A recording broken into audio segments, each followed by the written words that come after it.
This happened on Halloween night in 2023. I was 22, exhausted after working all day at a community festival filled with games, contests, and candy. All I wanted was to rest when my little sister Savannah called.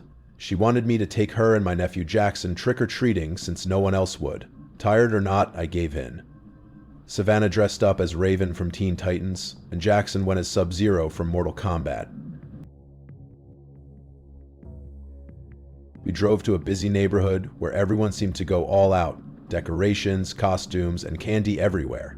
One older man even handed out hot dogs and soda instead of sweets, saying kids needed more protein. People were friendly, kids laughed, and for a while, it actually felt like a perfect Halloween night. After hitting the last house, we began the 10-minute walk back to the car under flickering streetlights. I thought the night was over. The neighborhood was quiet now. The kind of quiet that doesn't feel peaceful, just wrong. Most of the houses had their lights turned off, and the crowd of trick-or-treaters had thinned out.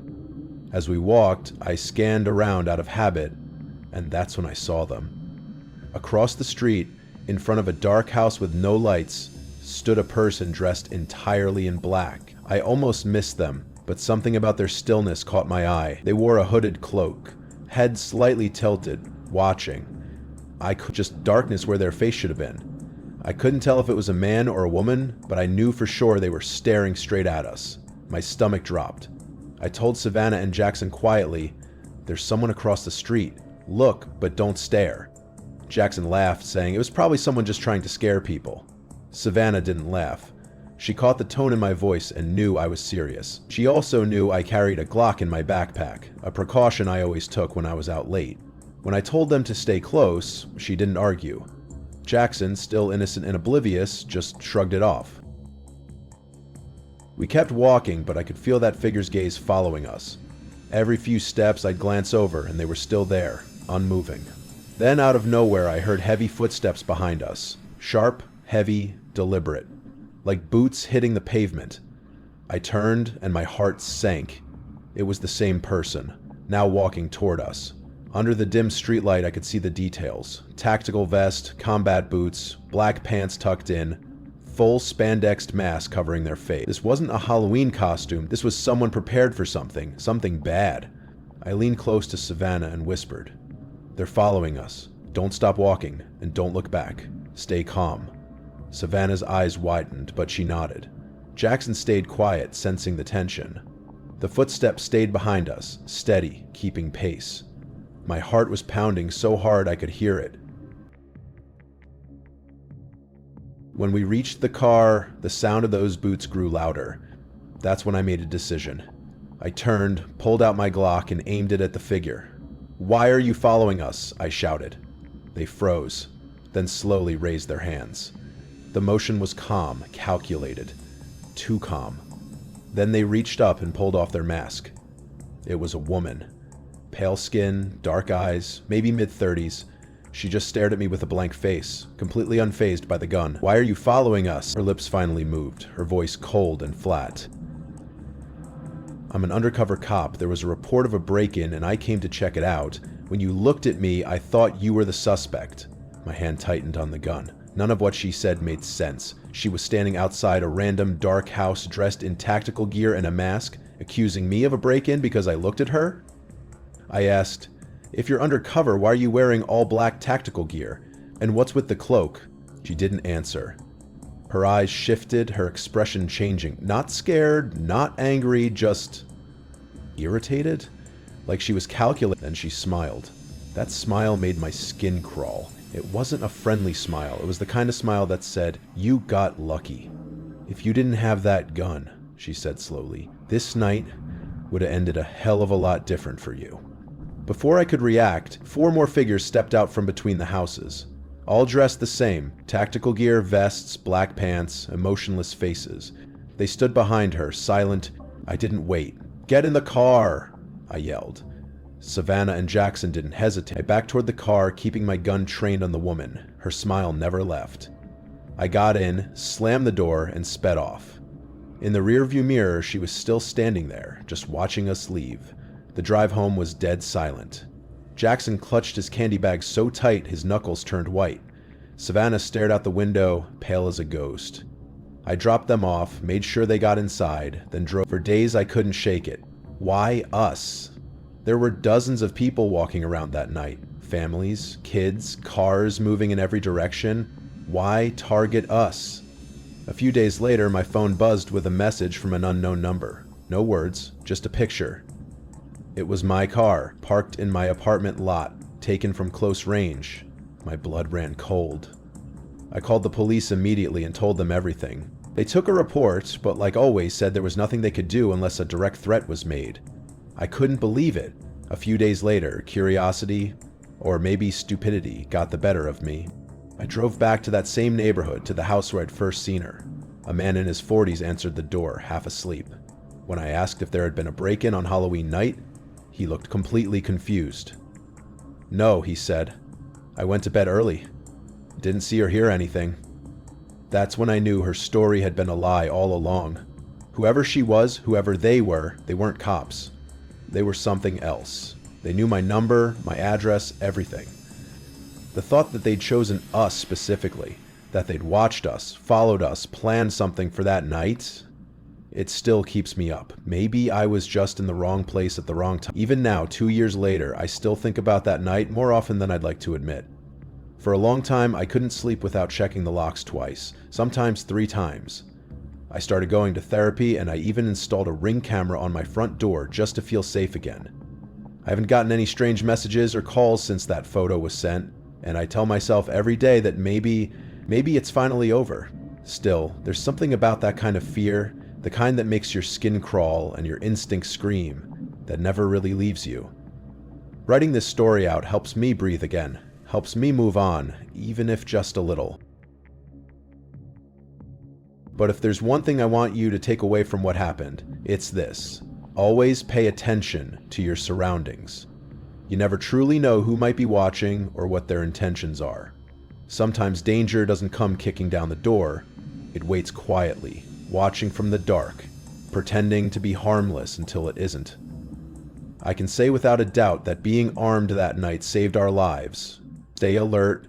For weeks after that night, I kept thinking I saw him by the road, near stores, even once at my school.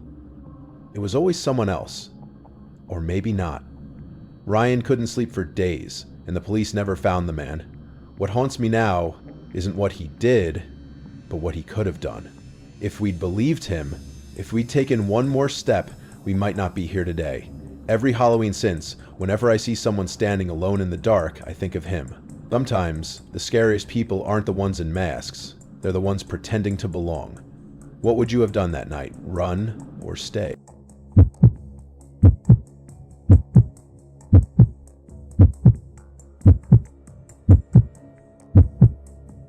This happened when I was 12, on a Halloween night I'll never forget.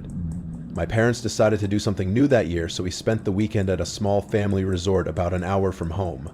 It wasn't big, just a few cabins, a lake, and a field surrounded by woods. During the day it looked peaceful, but once night fell, the place turned dark and unsettling. The air smelled like campfires and candy apples, and kids in costumes ran around laughing. I met a boy my age named Ryan who was staying in the next cabin, and we spent the evening playing games before joining the haunted hayride. At first it was fun. Torches lighting the trail, actors jumping out from the trees, everyone laughing. But halfway through the ride, something changed. The laughter stopped. The woods grew darker, quieter. And that's when I noticed someone standing beyond the torchlight, perfectly still, just watching us.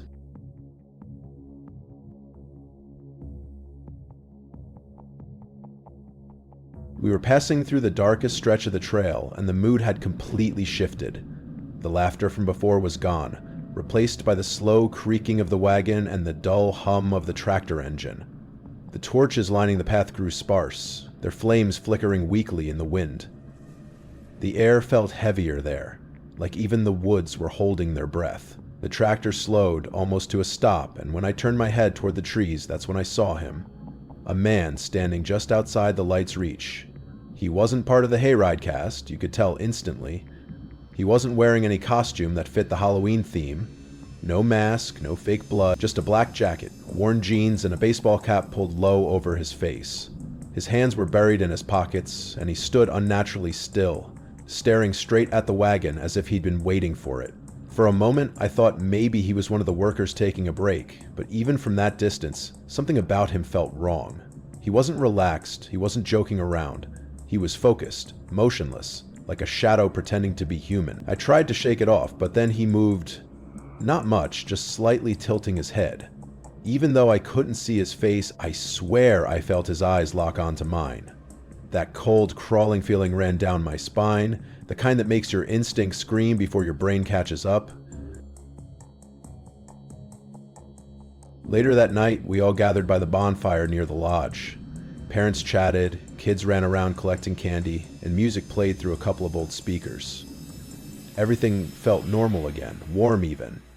Ryan and I stood near the snack table, laughing about how jumpy we'd been during the ride. That's when I saw him again, off to the side just beyond the crowd, standing near the tree line.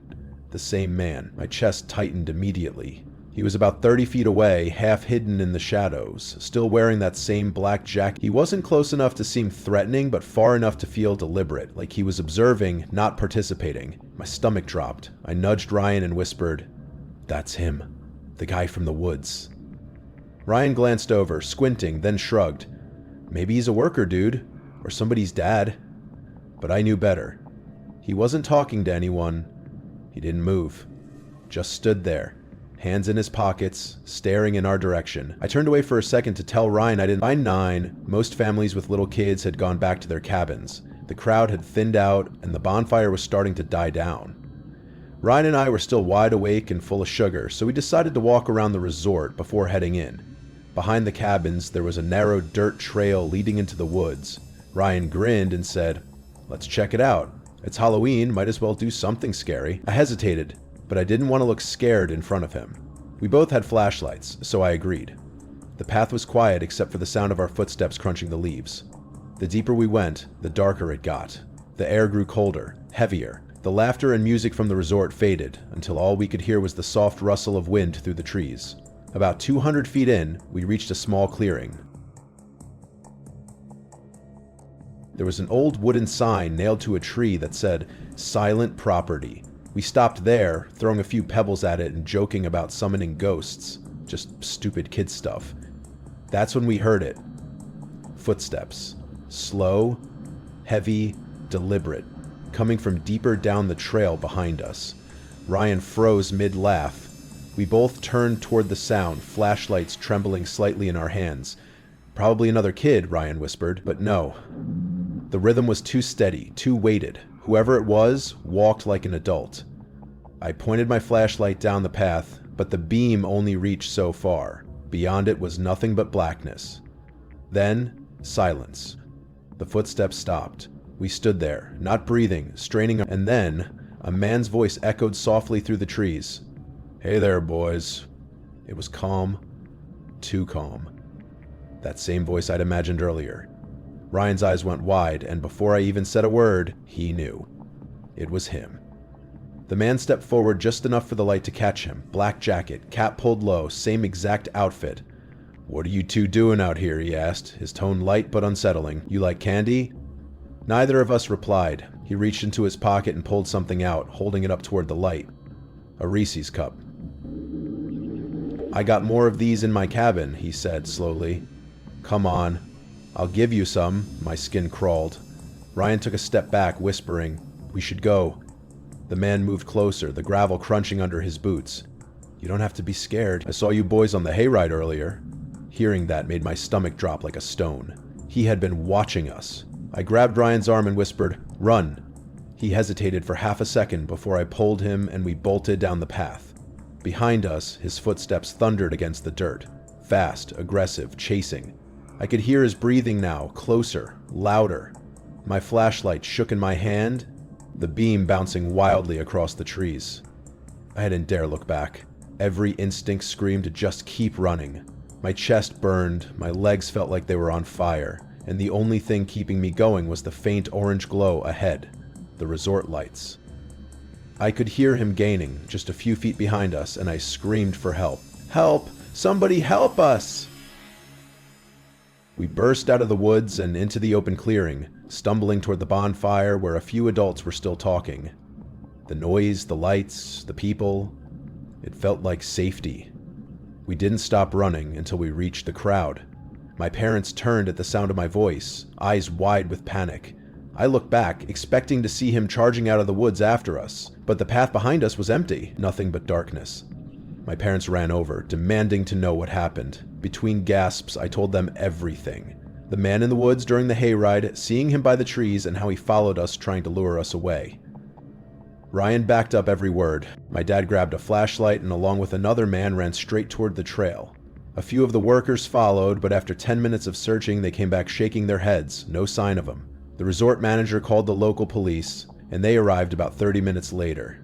They took our statements, asked us to describe the man, and promised to patrol the area through the night. I didn't sleep at all. Every sound outside made me jump.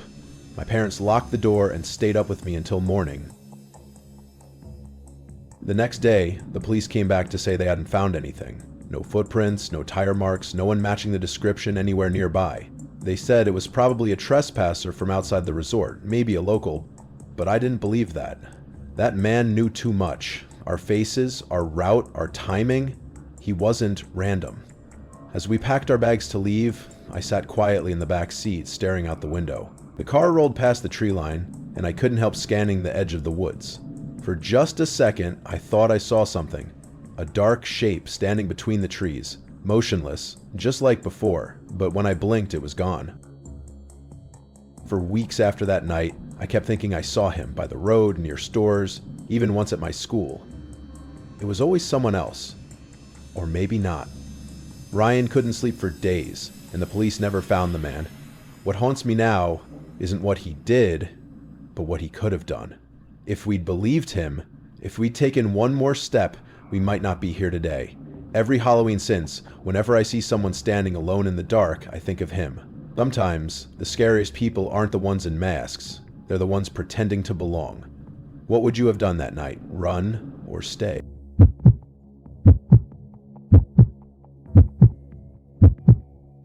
My name's Roger, and this happened to me on Halloween night 3 years ago. I was 29, working a dull office job that paid well enough but drained the life out of me. Being the new guy meant I always got stuck with the worst shifts and leftover duties, so when Halloween, my favorite night of the year, finally came around, I was honestly looking forward to just relaxing. I wanted one peaceful night to hand out candy, watch some scary movies, and feel like a kid again. Back then, I lived in a small house on the edge of town with my girlfriend, though she was away visiting her parents that weekend. The neighborhood wasn't isolated, but once the trick-or-treaters were done, it got eerily quiet. By 9, most houses had gone dark, families turning in for the night. I stayed up a bit longer, handing out candy to the few stragglers and flipping through horror movies. Around 10:30, I was alone on the couch, half watching the screen, half digging through a bowl of leftover candy. Outside, the street was still and silent, the kind of stillness that makes you realize just how alone you really are. It was around 10:45 when I first heard it. A soft knock at the side door, so faint I almost thought I imagined it. Figuring it was just a few late trick-or-treaters, I grabbed the candy bowl and opened the door. But no one was there. The driveway was empty, and the only sound was the rustling of dry leaves brushing along the concrete. I stood there for a moment, scanning the shadows before shrugging it off. Halloween pranks weren't new to me, probably some kids getting their last laugh of the night. I went back to the couch, hit play on The Conjuring, and tried to relax. 15 minutes later, it happened again, but this time from the back door. My stomach dropped. Nobody ever used that entrance. I muted the TV and just listened. The sound wasn't a knock anymore. It was the soft rattle of the doorknob. Slow, careful, like someone was testing it. I stood up, frozen, my heart pounding so hard it drowned out everything else. The rattle stopped for a second, then came again. I crept toward the kitchen, staying low. When I peered through the small window by the back door, I saw him. A man, crouched in the dark, dressed in black, with a cracked Halloween mask pushed up on his head.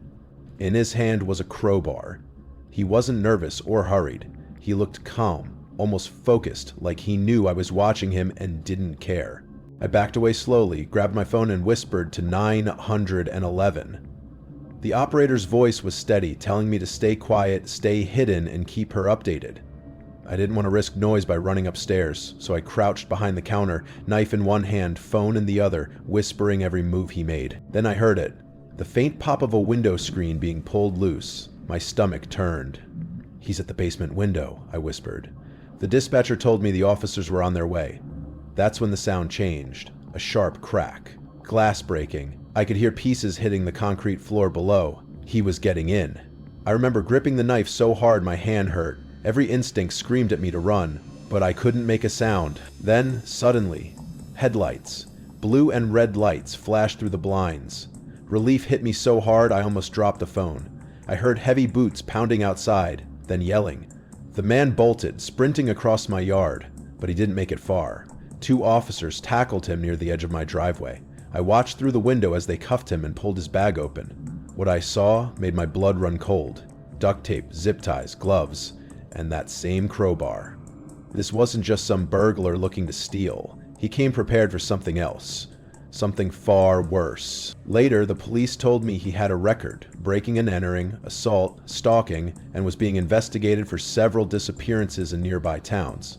I remember standing there as they drove him away, realizing how close I came to being next. To this day, I can't stand being home alone on Halloween. What used to be my favorite holiday filled with laughter, candy, and harmless scares, now just feels different.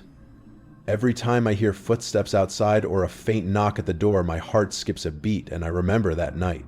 The silence, the knocking, the mask. What still chills me is knowing that if the police had arrived even 5 minutes later, I probably wouldn't be here telling this story. Weeks after the incident, the officers followed up and told me what they found inside his backpack. A .45 handgun, several kitchen knives, and a coil of rope. That detail alone still makes me lose sleep sometimes. It's crazy how one random knock can change everything. So, if you ever find yourself home alone on Halloween, lock your doors, stay alert, and never assume it's just kids playing around. What about you? Have you ever had something terrifying happen on Halloween night? Let me know in the comments, and if you want more real horror stories like this, don't miss the next video. It's one you won't forget.